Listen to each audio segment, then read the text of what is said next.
네, RT 대 찬양을 하나님께 영원 올리시겠습니다.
아멘.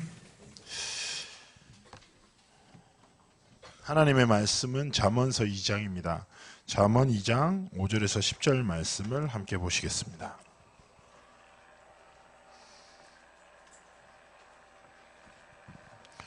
하나님의 말씀은 잠언 2장 5절에서 10절 말씀입니다.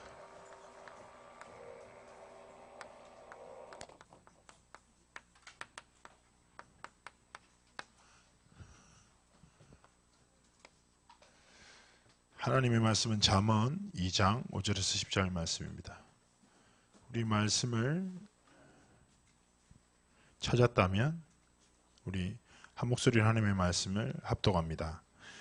여호와 경외하기를 깨달으며 하나님을 알게 되리니 대저 여호와는 지혜를 주시며 지식과 명철을 그 입에서 내심이며 그는 정직한 자를 위하여 완전한 지혜를 예비하시며 행실이 온전한 자에게 방패가 되시나니 대저 그는 정의의 길을 보호하시며 그의 성도들의 길을 보전하려 하심이니라. 그런즉 내가 공의와 정의와 정직과 곧 모든 선한 길을 깨달을 것이라. 곧 지혜가 내 마음에 들어가며 지식이 내 영혼을 즐겁게 할 것이요. 아멘. 오늘 제목은 지혜입니다. 우리 고3들 특히 뭔가 간절해지죠. 막 지혜가 필요한 때 이 아니겠습니까? 오늘 또 비가 오니까 오늘 진짜 빈자리가 좀 보이네요. 그렇군요. 어쨌든 우리의 신앙생활이 날씨의 영향을 받으면 안 되는데 어쨌든 우리 이번 주 목요일 날이죠. 우리 고3들 할렐루야. 수시 붙은 애들 몇 명 소식을 들었습니다. 자 할렐루야. 자, 믿음으로 갑시다. 제가 그림을 잘 못 그립니다. 이해를 해주십시오. 딱 봐도 못 그리게 생겼죠. 자,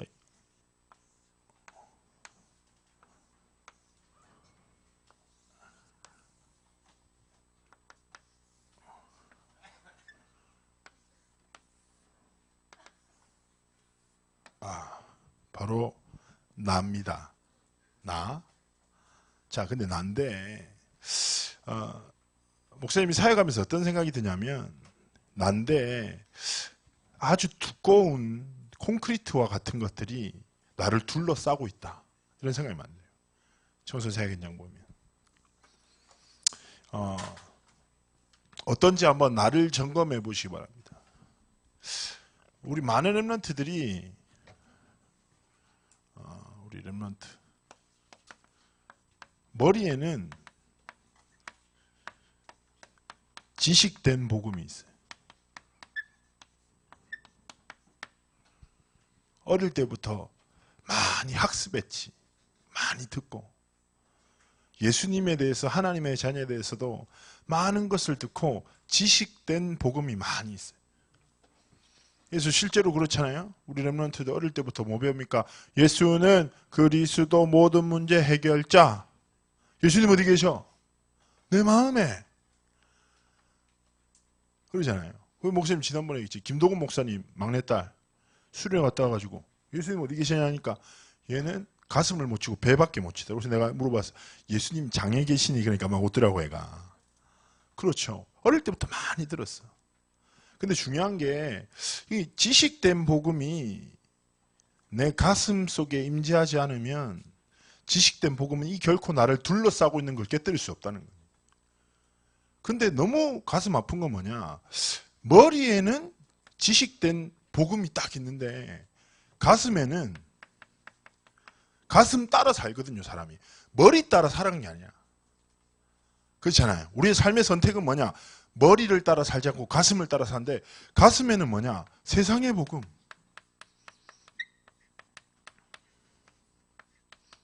이 딱 자리 잡고 있어요. 창세기 3장, 6장, 11장. 좀 더 쉽게 얘기하자면 세상의 복음이란 말은 세상의 기준과 사람의 말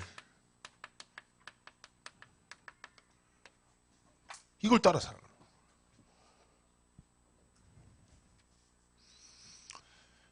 거예요. 저는 확신합니다. 복음은 지식 아니에요.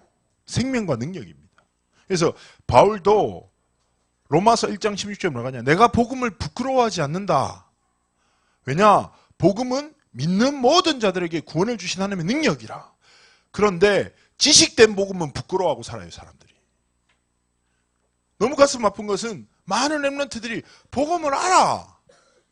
많이 들었어. 그런데 믿지 않는. 그래서 내 실제 삶과 내 선택을 보면 뭘 따라가요? 사람의 말이 내 기준이 되고 세상의 기준이 딱 기준이 돼서 하나님 안 믿는 사람과 아무런 다른 것 없는 삶 살아가는 거예요. 세 번째, 그리고 문화에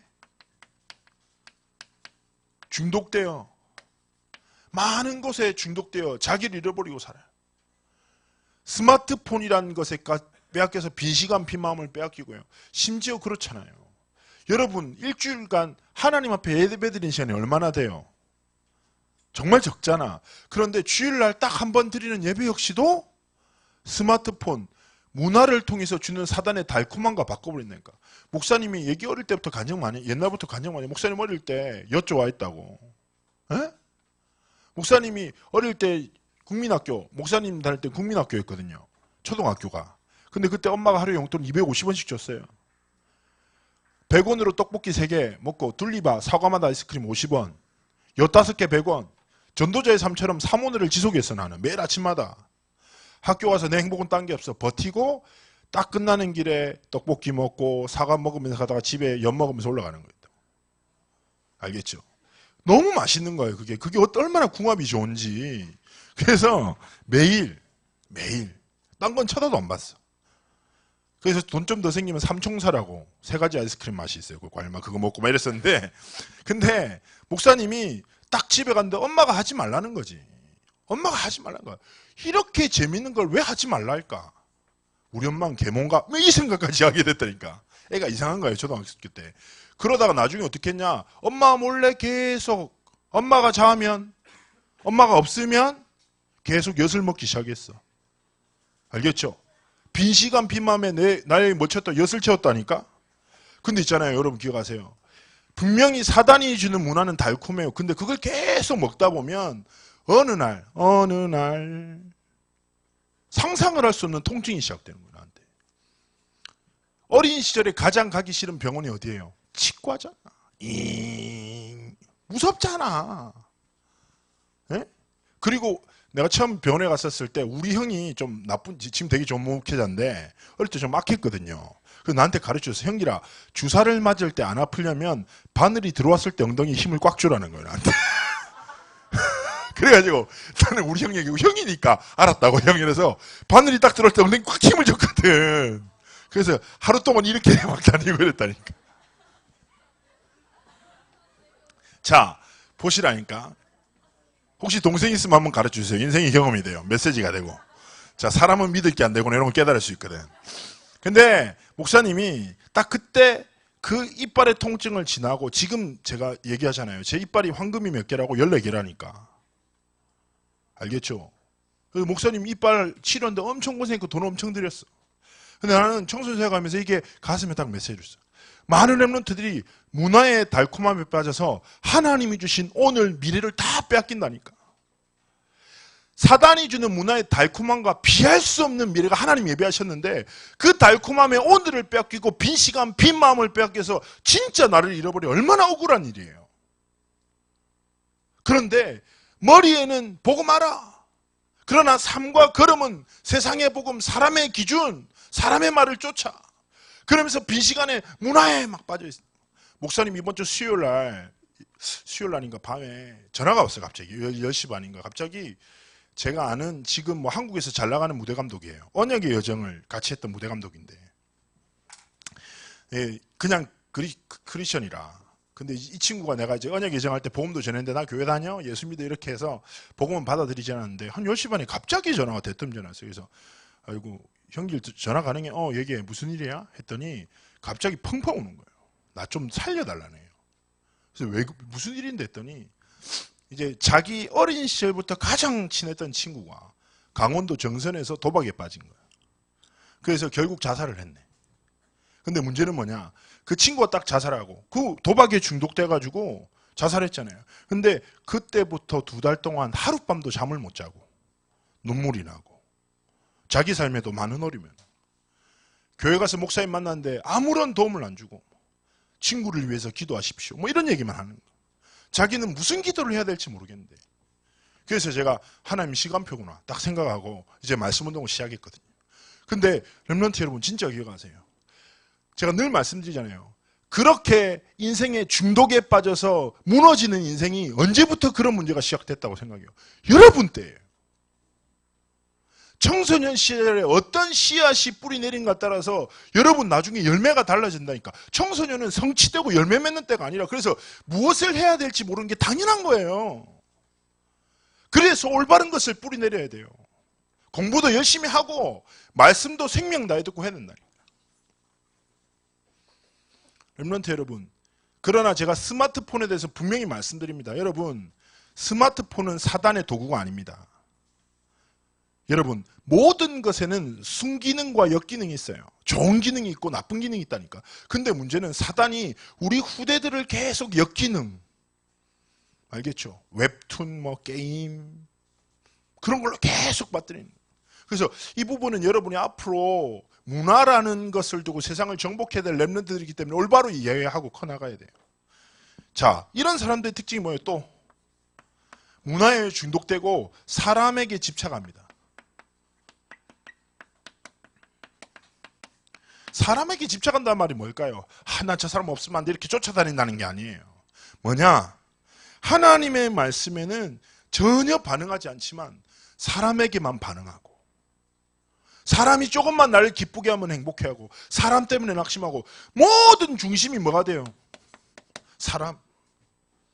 지난주에 지식이 뭐라고? 열을 경외하는 거라고. 열을 경외하는 게 뭐라고요? 코람데요. 하나님 앞에서 살아가는 건데, 많은 사람이 복음을 알지만, 하나님을 알지만 믿지 않고 사람 앞에서 살아간다.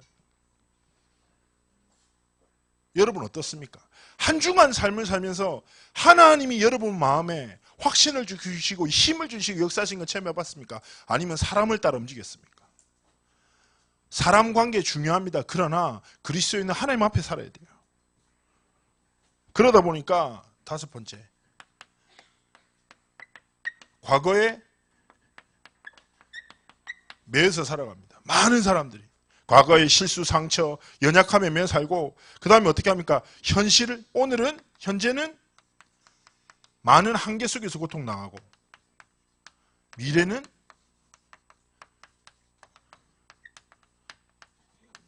불안해하는 삶을 살지요.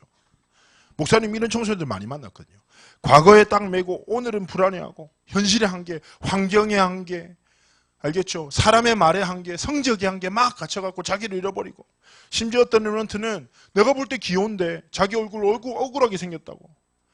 하나님 왜 이렇게 자기를 만드셨는지 모르겠다면서.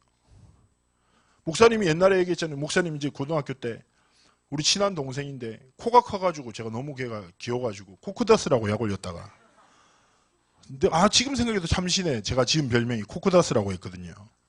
알겠죠? 걔가 저한테 편지 썼다니까 오빠 죽여버리고 싶다고 이렇게 편지를 썼는데 알겠죠? 여러분 기억하십시오. 목사님은 그렇게 생각을 해요. 하나님이 우리에게 주신 있는 모습 그대로 사랑스러워. 알겠습니까? 우리는 저마다 하나님의 이유와 목적을 가진 하나님의 사람들이라. 알겠죠? 목사님이 왜 키가 크고 뚱뚱할까? 내가 많이 먹고 노력한 것도 있지만 하나님 나를 이렇게 만드셨다니까. 청소년 시절에 가장 중요한 게 뭐냐? 하나님을 참으로 사랑하면 하나님이 사랑하시는 나를 사랑할 수 있어. 그게 정체성이라. 사람 앞에서 살면 사람의 기준, 사람의 말이 나를 만든다니까. 여러분 그렇게 되면 안 돼요. 자, 이렇게 살아가는데, 이렇게 살아가는 삶의 영적 상태를 성경에서 말합니다.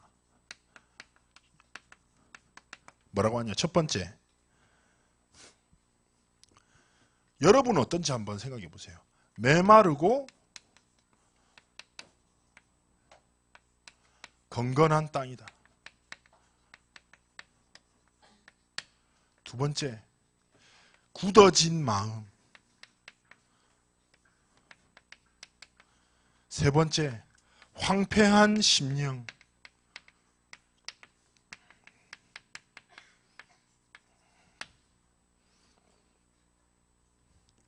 그리고 상한 마음.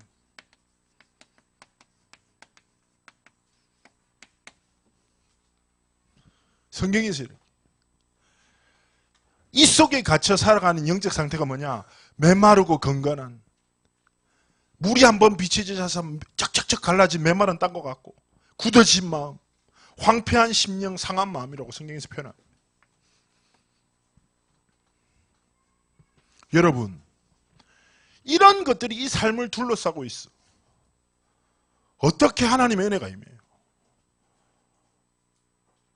세상과 사람의 기준이 나를 둘러싸고, 사단의 문화와 세상의 모든 것들이 나를 둘러싸고 있는데, 렘넌트는 하나님 앞에서 한번 진지하게 나를 돌아볼 필요가 있어요. 여러분의 영적 상태는 어떻습니까? 한번 질문해 볼 필요가 있어요. 그래서 저는 딱 생각하는데 진짜 그런 거예요. 이런 영적인 상태에 있는 사람은 눈이 있어도 살아계신 하나님을 보지 못해요. 분명히 귀가 있는데 살아 역사하는 하나님의 말씀을 들을 수가 없어요. 입이 있는데 하나님의 복음을 절대 말할 수 없는 영적 상태에 머물러 있다니까. 근데 이것을 억울해하지 않고 두려워하지 않아. 내 영적 상태가 하나님의 은혜 한 번도 체험하지 못했는데, 두려워하지 않는다니까. 렘넌트 여러분, 꼭 기억하세요. 뭘 기억해야 되냐. 여러분 지금까지 신앙생활하고 많은 렘넌트로 시절들 보냈잖아요. 교회 다니고. 이런 나의 삶이 진짜 나의 삶이면 여러분이 두려워해야 돼요. 하나님의 은혜가 내 삶에 머물지 않는 것. 하나님의 말씀이 내 삶의 길이 되지 않는 것. 하나님이 아닌 사람의 기준과 사람의 말을 쫓아가는 나의 삶을 비참해하고 두려워해야 돼요. 알겠습니까? 많은 렘넌트들이 그래요.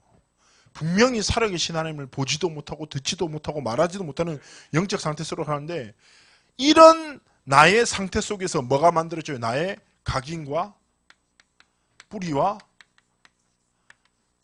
체질이 계속 만들어진다고. 목사님이 얘기했던, 이번 가슴 아프죠.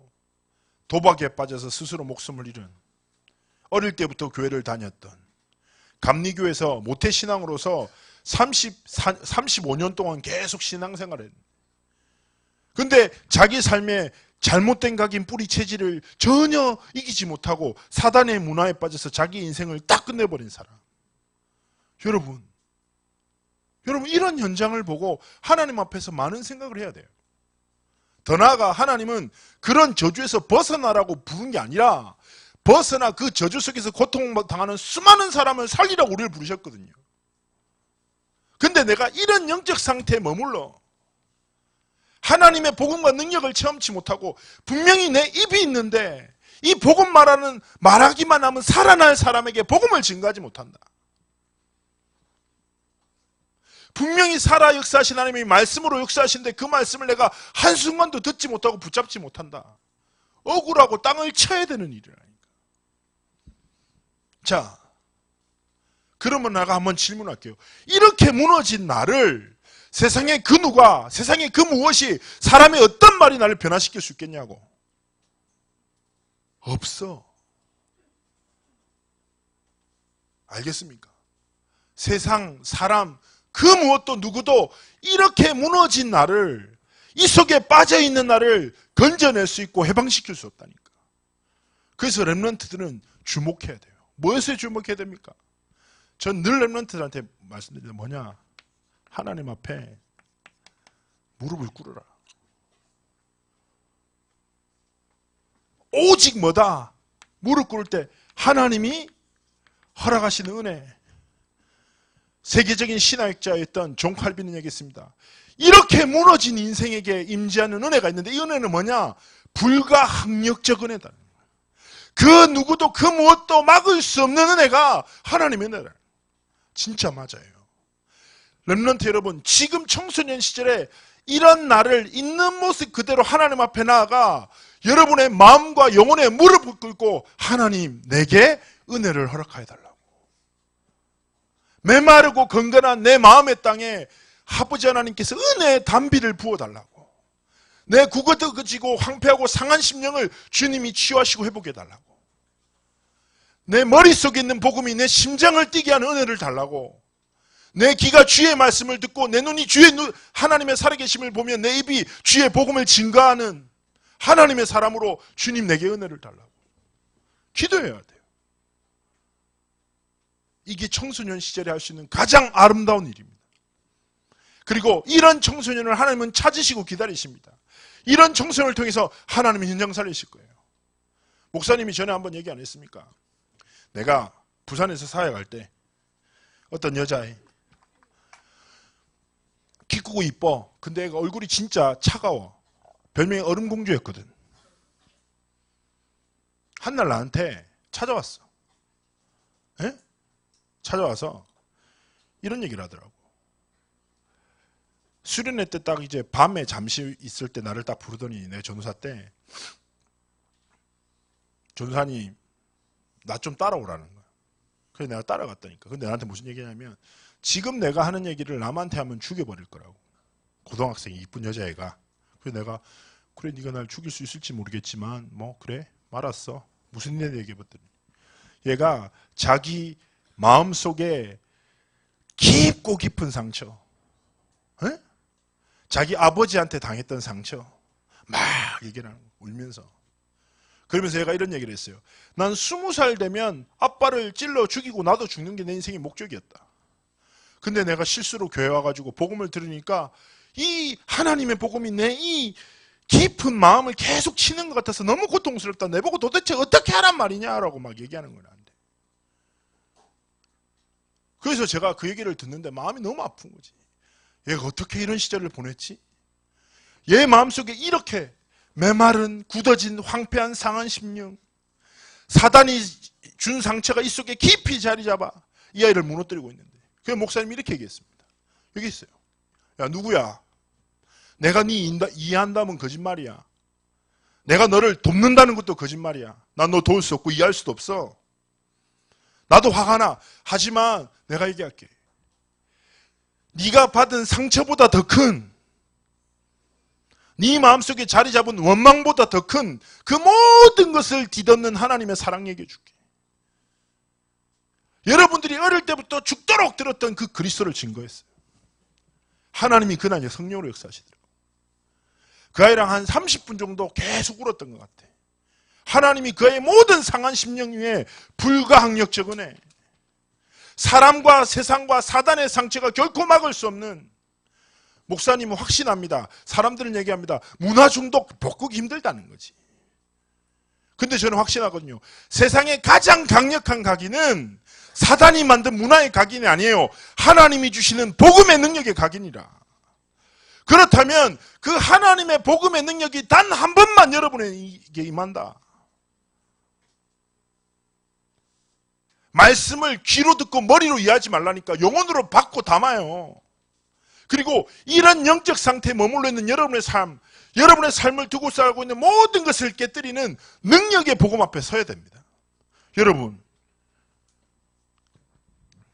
요한복음 3장 16절, 목사님 이거 초등학교 때 찬양하면서 요즘도 하나? 이 찬양 하나요. 하나님이 세상을 이처럼 사랑하사 독생자를, 이거 요즘 나 옛날에 영도에서 되게 유행했던 찬송인데 이거 옛날에 했거든. 근데 나는 이거는 진짜 반드시 각인시켜야 될 찬양이라고 생각하거든요. 목사님 할 때 맨날 저가 손가락 바꾼 거 너무 재미가 16절 그게 제일 어려웠거든요. 목사님은 맨날 틀리고 했는데, 여러분 뭐라고 하냐? 우리가 하나님 앞에서 사랑받을 조건, 이쁜 짓 한 거 하나 없고 맨날 하나님 앞에 배신 때리고 하나님 없다는데, 하나님이 세상을 이처럼 사랑하사. 세상의 모든 사랑은 조건이 있는데 나는 하나님 앞에 사랑받을 조건이 없는데 무조건적 사랑으로 하나님의 일방적인 구원의 은혜가 시작된 거예요. 렘넌트 여러분, 여러분이 교회 다닌 건 부모 때문에 누구 때문에 어쩌다 보니까 아니에요. 하나님의 완전한 사랑의 계획 속에서 하나님이 여러분의 인생을 부르신 거라. 그럼 그 교회에서 뭘 깨달아야 돼요? 사람을 통해서 힘없고 사람의 말을 듣고 사람 때문에 시험 들고가 아니라 하나님의 사랑을 깨달아야 된다고. 여러분을 하나님의 자녀로 렘넌트로 부르신 그 은혜와 사랑을 깨달아야 돼요. 자, 예수 그리스도의 첫 번째 일이 뭡니까? 선지자로 오셨어. 요한복음 14장 6절에 증언하십니다. 수많은 인생이 길을 잃고 진리를 모르고 생명을 잃어버려 죽어가는데 예수께서 증언하시는 거예요. 뭐라고 합니까? 내가 곧 길이요 진리요 생명이니. 렘넌트 여러분, 예수는 여러분 인생의 길이십니다. 하나님 만나는 길뿐 아니라 예수 안에 여러분의 모든 길이 있어요. 알겠습니까? 여러분 대학, 미래, 모든 만남, 가정, 결혼, 여러분의 자녀의 인생 뭐 있습니까? 예수가 길이에요. 이걸 딱 붙들어야 돼요.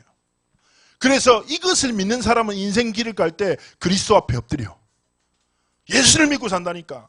그리고 세상을 살릴 유일한 진리가 누구다? 예수다. 생명 잃어버린 수많은 생명에게 유일한 생명이 뭐다? 예수다. 이거 믿고 선지자 되신 그리스도를 날마다 믿고 살아가는 게 그리스도인이라. 이 은혜를 깨달을 때 확신합니다. 여러분에게 어떤 상처, 중독, 집착이 있다고 하더라도 그것은 끝나요. 무너집니다. 두 번째, 예수님은 제사장이시다. 로마서 8장 2절. 여러분, 로마서 8장 2절에서 뭐라고 합니까? 우리가 원래 죄와 사망의 법에서 죽을 수밖에 없어. 그 죄와 사망의 법에서는 사람의 어떤 선행으로도 절대 벗어날 수 없어. 그런데 생명의 성령의 법이 임했다. 그런데 로마서 8장 이전에 뭐라고 한 줄 압니까? 바울이 이런 고백을 해요. 시대적 바울이, 전도자 바울이 7장 후반에 보면 내 마음에 선한 법이 있고 악한 법이 있는데 계속 썼는데 난 끊임없이 넘어져. 난 끊임없이 육신의 법을 따라서 넘어져 실패해. 이렇게 공고한 나를 내가 어떻게 하면 좋을까? 바울이 고백하는 거예요. 바울 역시도 끊임없이 하나님을 사랑하지만 내 삶은 실세하고 넘어졌어. 그러면서 로마서 8장 1절에 뭐라고 하냐? 그런즉 누구든지 그리스도 예수 안에 있는 자에게는 결코 정죄함이 없다. 왜냐? 그리스도께서 생명의 성령의 법으로 완전히 우리를 죄와 사망의 법에서 해방시켰기 때문이다. 그래서 제사장 대신 그리스도께서 모든 죄와 저주를 끝내셨다. 세 번째 왕, 요한일서 3장 8절. 여러분, 하나님의 아들이 나타나신 것은 마귀의 일을 멸하려 하심이라. 여러분, 혹시 아십니까? 목사님이 그 신학교에서 원어 공부할 때 되게 많이 졸았거든요. 예? 왜냐면 좀 어려워요. 근데 내가 딱 한 가지 단어 알거든. 이게 뭐냐면 엔토 오노마티 예수 그리스도 힙하게 사타나. 이거 되게 좋아하거든. 이게 우리 다 알잖아, 이거. 우리 전사람 다 알잖아, 이거. 엔토 오노마티 예수 그리스도 힙하게 사타나. 이게 뭐냐면 나사렛 예수 이름으로 명하노니 사단아 떠나라 이거거든. 근데 내가 왜 이걸 되게 좋아하냐? 떠나라 할 때 우리는 야, get out here! 나가! 이렇게 생각했잖아요. 아니에요. 원어는 예수 그리스도께서 사단의 머리를 갈아버리셨다. 여러분, 되게 무서운 공포영화 볼 때 갈잖아요. 에? 즉 말해 그리스도께서 사단의 권세를 완전히 박살내셨다. 그렇게 렘넌트는 사단을 두려워하고, 근데 되게 보면 신기한 게 렘넌트들이 영적 문제 되게 인정하고 흑암은 인정하는데 하나님은 잘 안 믿더라고. 영적 문제 큰일이라면서 흑암 문화가 막 일어난다는데 지 안에 있는 빛을 못 봐. 바보 아니에요 그거. 목사님 전에 한번 얘기 안 했습니까? 어디지? 부산에서, 나 이렇게 사투리 쓰면 안 되는데 서울 사람인데 그 부산에서 청소년 한 200명이랑 전도 갔다고. 전도 갔는데 한쪽에는 사창가고 한쪽에는 무속인들이 모여 있는 곳이 있어요.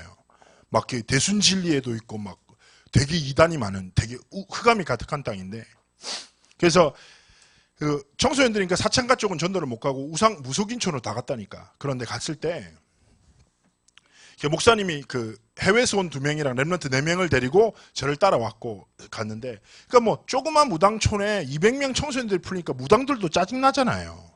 갑자기 애들이 계속 들어오니까. 그래서 내가 진짜 무당집에 딱 힘도 탁 들어갔는데 갑자기 무당이 저한테 굵은 소금을 팍 던지더라고. 나 너무 기분 나빠. 아줌마 저 아시냐고. 나도 그 내 몸에 묻었던 소금을 다시 던졌거든요, 무당한테. 그리고 나오고. 그러다가 길을 딱 가는데 사역자는 좀 이런 거 있거든요. 현장 나갔으면 내랑 렘넌트리 갔으면 하나님의 역사를 체험해야 되잖아요. 그래야지 어깨도 딱 서고 약간 내가 약간 멋들어져 보이고 이런다고. 근데 내가 가는데 계속 막 소금 맛이 계속 내가 불편하는 거예요. 그래서 하나님 문 한번 열어주십시오 이러고 있는데, 내가 하다가 아줌마 하나 갔다고 와서 이렇게 얘기했지. 아줌마 여기 용한 무당 없냐니까 아줌마가 잘 만났다는 거예요. 여기서 진짜 용한 무당이 있다는 거예요. 보통 무당은 앞에 대나무 꽂아놓고 나 무당이 하는데 이 할머니는 그것도 안 꽂아놓고, 보통 무당은 사주를 묻는데 이 할머니는 얼굴 보면 바로 얘기한다는 거예요. 그래서 너무 점을 잘 쳐서 일본에서 전국에서 연초되면 점 보러 온다는 거예요. 진짜 대박이잖아요. 그래서 와 진짜 무당이네. 잘 됐다 하면서 아줌마 어디냐고 하니까 아줌마 가르쳐주더라고. 근데 그때부터 우리 4명의 렘넌트의 얼굴에 어둠이 들이닥치기 시작하는 거예요. 첫 번째가 얘기했습니다. 전사님 너무 센 거 아니에요? 그래서 내가 뭐 세긴 센 거 같아. 두 번째, 전 아직 마음의 준비가 안 됐는데 그럼 준비하고 올래? 그래서 제가 한마디, 이 불안해 아이들한테 제가 한마디 했죠. 무당, 진짜 귀신 들린 무당은 안다. 네 안에 생명이 있는지 없는지. 그리고 생명 없으면 덮친다. 지금이라도 예수 영접해라. 그러니까 4명이서 줄 서서 사랑해 하나님 감사합니다. 오늘 이 시간 예수를 나의 구주로. 나 쪽팔리더라고 애들이. 딱 들어갔어. 딱 들어갔는데 이야 냄새가 이런 냄새가. 난 겨드랑이 속에 있는 줄 알았다니까. 막 너무 힘들어. 냄새가 너무 역시 귀신 들린 것들 더럽다면서 이렇게 앉아있는데 무당이 딱 들어와. 카리스마가 있어요. 왜 왔어? 그때 제가 얘기했습니다. 저는 한국의 전통 문화를 연구하고 있는 동아리입니다. 원래 그때 가르쳐 줬거든요. 그렇게. 얘기하고 있는데 무당이 갑자기 저한테 얘기하는 거예요. 너희들 교회 다니면서 왜 왔냐는 거예요. 그 내가 할매 제가 언제 교회 다닌다고 했어요. 전통 문화에 대해서 계속 얘기합시다. 얘기하고 있는데 갑자기 할매가 또 화내는 거예요. 무당이 왜 너희들 교회 다니면서 왜 왔냐니까. 그래서 할매 전통 문화 그 딱 얘기했는데 갑자기 그 무당이 말했냐. 우리 할배가 너희들 무섭다 하잖아 하고 집을 뛰쳐나가 버렸어. 헐. 그럼 내가 전 봐야 돼? 내가 무당보다 더 세. 근데 저는 그렇게 해요. 그건 특별한 일이 아니에요. 정상적인 일이에요. 당연한 일이에요. 특별한 일이 절대 아니에요. 근데 문제는 뭐냐. 이 4명. 내 떡 고기를 봤는데 눈에서 성령과 믿음과 큰 확신으로 충만하여. 막 자기들끼리 우리는 하나님의 자녀야. 하나님이 함께 하셔. 무당교를 무서워했어. 전도하자면서 뛰쳐나가 애들이. 근데 더 충격적인 거는 길에서 오뎅 먹고 있는 아줌마한테 복음을 전해서 오뎅 파는 아줌마, 오뎅 먹는 아줌마 3사람을 영접시켰다니까. 자, 그럴 수 있죠. 특별하고 대단한 일이 아니라. 그런데 대부분 200명의 청소년들이 소금 맞고 구박받았는데 이 아이들이 그러니까 영웅이 된 거예요. 영웅. 막 간증하면서 무당이 자기를 무서워했다면서 영접했다면서 막 이렇게 교만하더라고 애들이. 그래서 난 그거 보는데 되게 우습잖아. 나는 걔들 영접하는 걸 봤던 사람이거든. 그래서 내가 밤에 불렀어. 밤에 불렀어요. 밤에 불러가지고 이 내 놈을 딱 앉혀놓고 이렇게 얘기했습니다. 우선 저는 정말 사랑하는 랩런트들이 잘못했을 때는 성경으로 때립니다. 그래서 성경 모서리에 쇠가 있는 부분으로 머리를 이렇게 탁탁 때리면서 이렇게 얘기했습니다. 너희들은 매주 강단에서 하나님이 그 복음의 능력을 선포했는데 그거는 머리에만 가득 채워놓고 믿지도 않고 어떻게 귀신 들린 무당이 한마디 했다고 확신을 얻냐. 그렇게 쪽팔리게 살 거냐고 얘기했다니까요. 랩런트 여러분, 그런 사건을 따라 믿지 말고 오늘 하나님의 말씀을 믿으시기를 예수님으로 축복합니다. 그리스도가 누구다? 나의 선지자다. 그리스도가 나의 모든 죄와 사망의 권세를 깨뜨리신 제사장, 그리스도가 나의 역사는 사단의 권세를 깨뜨리신 왕으로 임하심을 믿으시기를 축복합니다. 자, 그래서 이 사람, 이 그림 알죠?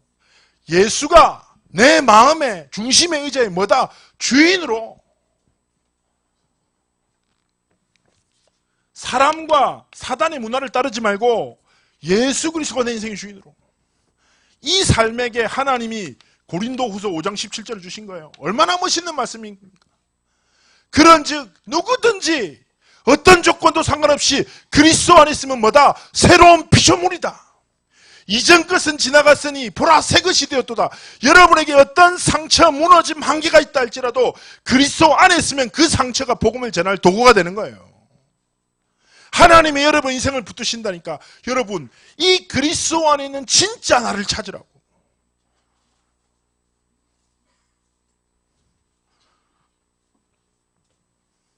그래서 렘넌트들께 좀 부탁드립니다. 뭐냐? 이 그리스도를 주인 삼아 첫 번째 무릎을 꿇고 하나님이 쓰시는 사람이 되도록. 여러분, 되게 중요한 거야. 여러분, 그 아름다운 시절, 그 소중한 시간 가운데 현실과 환경에 갇혀서 원망, 불평하지 말고 무릎을 꿇고 세상을 지으신 전능하신 하나님 앞에 하나님이 쓰시는 인생이 되도록 하나님 앞에서 기도해요. 두 번째, 세계복음화. 어릴 때부터 많이 들었잖아요. 세계복음화. 여러분, 진짜 전 세계 현장에 하나님이 역사하십니다. 여러분, 놀라운 거 알죠? 그 류광수 목사님이 영도 동삼동에서 복음 편지 썼거든요. 그게 아프리카, 케냐도 다 들어가요. 북한에도 들어가 있어요. 아십니까? 북한 지하교회에 류 목사님이 동삼동에서 썼던 복음 편지가 들어가서 생명운동을 일으켜요. 중국, 남미, 전역, 미국, 일본, 하나님의 복음이 계속 증언돼요. 하나님은 세계복음화 역사를 이루어 나가세요. 하나님이 하신 일은 세 가지. 첫 번째, 말씀을 성취하시고 기도에 응답하시고 전도 역사를 이루신다고. 그 모든 것을 통해서 하나님은 땅끝까지 이르러 복음 전하는 이 하나님의 세계복음화 역사를 이루신다고. 자, 그렇다면 중요한 건 뭐냐? 내 인생이 이 하나님의 역사와 무슨 상관이 있냐는 거예요. 무엇을 먹고 살기 위해서 어떻게 자고 무엇을 입지 무엇을 먹지 여기에 여러분의 인생에 단 한 번뿐 것을 걸지 말라니까. 세계복음화. 자, 이것을 위해서 살아가는 자에게 하나님이 허락하신 게 뭐다? 지식, 지혜, 명철. 하나님이 아무한테나 이걸 주는 게 아니라니까. 우리 고3들 갑자기 지식과 지혜와 명철이 필요하잖아요. 집중력과 평안함과 이해력과 그리고 제가 봤던 스치면서 봤던 것까지도 생각나도록 하나님 축복해달라고. 알겠지? 그리고 하나님 가능하면 제가 공부한 것만 시험에 나오기를 축복하며 이런 이상한 기도 다 하거든. 그걸 놓고 기도하지 말라니까. 무릎 꿇고 하나님이 쓰시는 삶을 살도록. 세계복음화를 위해서 살겠다고. 그러면서 하나님이 주시는 지식과 지혜와 명철을 다 얻으라는 거야. 자, 지식은 성경에서 말하니까 여호와를 경외하는 게 지식의 근본이다. 여호와를 경외하고 두려워하는 자에게 하나님은 모든 지식을 쏟으신다. 지혜는 뭐예요? 하나님을 알아가는 거다. 하나님을 알아가는 자에게 하나님은 하나님을 아는 지혜와 세상을 살리는 지혜와 지식을 부으신다. 명철은 지식과 지혜에서 나오는 하나님 앞에서의 지혜로입니다. 여러분 이걸 다 얻어야 돼요. 자, 그리고 우리 고3 수능생들을 위해서 성경 구절 2개를 선물로 드리도록 하겠습니다. 이것도 사실은 랩런트들도 같이 붙잡으면 좋은데 저는 이제 학업이라는 걸 두고 공부하는 랩런트들한테 항상 이렇게 선물하는 성경 본문인데요. 다니엘서 1장 17절이에요. 자, 이 배경을 살짝 설명하자면 다니엘과 세 친구가 바벨론 땅에 가게 됩니다. 그리고 속국이 되죠. 거기서 처음에 딱 이런 거예요. 그렇게 모은 인자들에게 우상을 섬기는 음식을 먹여 건강하게 만들라는 지시를 받고 신하가 일합니다. 그런데 이 세 친구들이 다니엘과 세 친구 4명의 친구가 그런 우상 섬기는 음식을 먹지 않겠다 결단하고 대부분의 사람들이 세상과 사람의 방법을 쫓아 살아갈 때 하나님의 편에 딱 서요. 그래서 우리는 우상 섬기는 음식 절대 먹지 않고 오직 채식만 하겠다. 그리고 그 증거로 말미암아 하나님이 증거를 보이시는데 제가 성경을 말씀드리겠습니다. 뭐라고 하냐 성경이.